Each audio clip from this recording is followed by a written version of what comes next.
Hello everyone, আজকে তোমাদের সাথে একটা মটন কষার রেসিপি শেয়ার করব। তো চলো স্টার্ট করা যাক। ফার্স্টেই আমি মটনটাকে ভালো করে ধুয়ে নিয়েছিলাম এবং তার মধ্যে আমি হলুদ গুঁড়ো, কাশ্মীরি লঙ্কার গুঁড়ো, ধনে গুঁড়ো, জিরে গুঁড়ো আর গোলমরিচ গুঁড়ো আর আদা রসুন বাটা আর সামান্য সর্ষের তেল আর লবণ দিয়ে এটাকে ভালো করে ম্যারিনেট করে রেখে দিয়েছিলাম 1 ঘন্টা মতন। তারপরে একটা বাটির মধ্যে আমি সামান্য একটু টক দই নিয়েছিলাম এবং তার মধ্যে কাশ্মীরি লঙ্কার গুঁড়ো, ধনে গুঁড়ো, জিরে গুঁড়ো দিয়ে এটাকে ভালো করে মিক্স করে রেখেছিলাম। এটা মিক্স করে আগে থেকেই করে রাখবে। এরপরে কড়াইয়ের মধ্যে সামান্য একটু সর্ষের তেল দিয়ে তার মধ্যে গোটা গরম মশলা, তেজপাতা এবং কাটা পেঁয়াজটাকে দিয়ে দেবো এবং পেঁয়াজটাকে হালকা হালকা লাল লাল করে ভাজবো।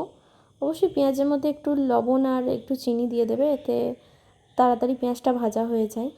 এরপর পেঁয়াজের মধ্যে আদা রসুন বাটা দিয়ে দিলাম এবং সেটাও ভালো করে একটুখানি কষে নেবো। কিছুক্ষণ কষিয়ে নেওয়ার পর পুরো মটনটা এর মধ্যে দিয়ে দেবো। দেওয়ার পর ভালো করে মটনটাকে কষবো। মানে আমি যেহেতু প্রেশারে করব তাই অনেকক্ষণ ধরে কষিয়ে নেওয়ার পরেই কিন্তু প্রেশারে দেবো। আর তোমরা যদি চাও যে কষিয়ে কষিয়ে করবো রান্না, তাহলে করতেই পারো।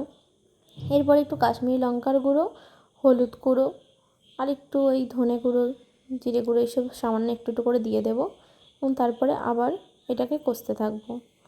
তো এটা আমার মিনিমাম আমি 40 মিনিট 45 মিনিট মতন কষিয়েছি।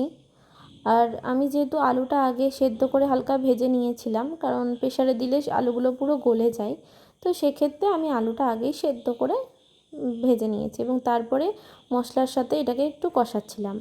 আর অবশ্যই সামান্য একটু করে করে গরম জল দিয়ে দিয়েই মাংসটা কষাবে।